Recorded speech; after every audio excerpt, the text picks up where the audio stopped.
পৃথিবীতে যদি কষ্টের পাহাড় নিয়ে কোনো মানুষ কোথাও থাকে সেটা হলো প্রবাসী ভাইরা। মনের ভিতর কষ্ট থাকে, চোখ ভরা পানি থাকে, পেট ভরা ক্ষুধা থাকে।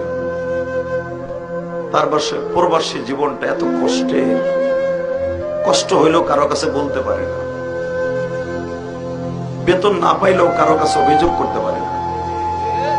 এত অসহায় জিন্দেগি, যেটা বোঝানোর কোন সিস্টেম নেই। क्योंकि इतना प्यार तुमको करते हैं हम, हमारे दिल की तुम थोड़ी सी कदर कर लो, हम तुम पे मरते हैं, थोड़ी सी फिक्र कर लो, फिक्र कर लो, क्योंकि इतना प्यार तुमसे करते